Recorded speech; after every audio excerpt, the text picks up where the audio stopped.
Learning with me. Tat. Sebelum kita ke bagian menjelaskan apa sih kegunaan aljabar dalam kehidupan sehari-hari, kita harus tahu dulu awal mula aljabar bisa terbentuk. Pada tahun 820 Masehi, Muhammad Ibnu Musa Al-Khwarizmi membuat buku berjudul Buku Ringkasan tentang Perhitungan dengan Penyelesaian dan Penyetaraan, dan di dalam buku tersebut ada kata aljabar itu sendiri yang mana berasal dari kata Arab yaitu aljab. Beliau berjasa besar karena memperkenalkan pendekatan sistematis untuk menyelesaikan persamaan linear dan kuadrat.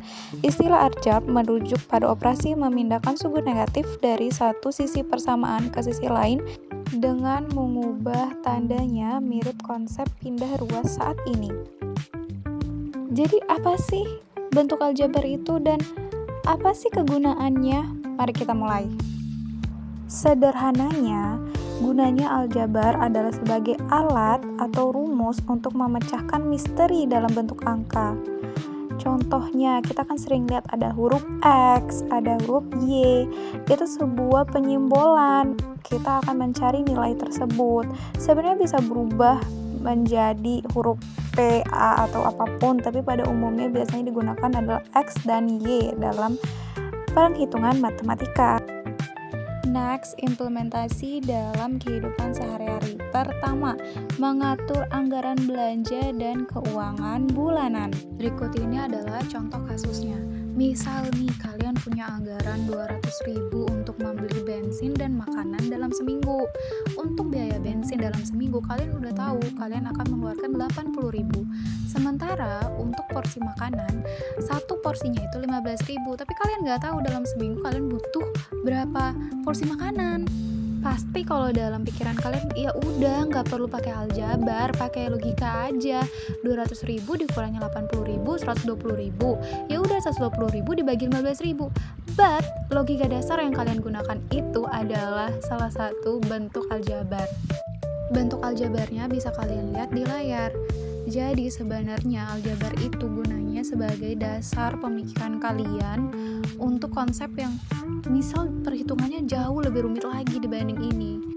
Yang kedua, menghitung waktu perjalanan kecepatan berkendara. Contoh kasusnya, misal nih kalian pergi ke kantor dengan jarak 30 km, namun harus sampai dalam waktu 1 jam. Tapi di 10 km pertama Anda terjebak macet dengan kecepatan rendah. Berapakah kecepatan rata-rata yang harus Anda tempuh untuk bisa perjalanan agar tidak terlambat? Secara sederhananya, kalian tinggal nyari kecepatannya pakai rumus kecepatan, yaitu jarak dibagi waktu. Tapi problemnya adalah kita harus membagi dari sisa jarak yang udah ditempuh karena dia udah 10 km perjalanan, berarti sisa jarak dibagi sisa jarak waktu juga. Nah, gimana untuk mengetahui sisa jarak? Ya berarti jarak tinggal 30 km dikurang 10 km.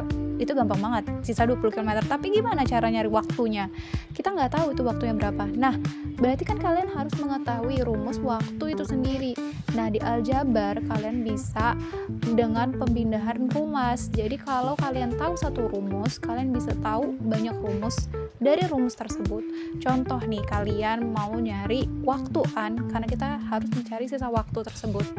Maka karena kecepatannya V, jarak dibagi waktu, ketika V pindah ruas dan waktu pindah ruas, maka terbentuklah rumus yaitu jarak dibagi kecepatan. Perpindahan ruas inilah salah satu gunanya aljabar juga. Kalau kalian masih bingung, kalian pasti pernah belajar pemindahan ruas. Misal kalau pindah ruas, plus bisa menjadi min dan kali bisa menjadi bagi. Contohnya seperti itu. Itu pun bisa digunakan dalam rumus. Dan sebenarnya masih banyak banget implementasi aljabar. Bisa untuk menghitung porsi makanan, waktu berbelanja. Jadi banyak banget kegunaan aljabar yang sebenarnya kalian tidak sadari dalam kehidupan kalian. Segitu aja informasi yang bisa gue sampaikan. Jika ada salah, kalian bisa tulis di kolom komentar. Dan see you!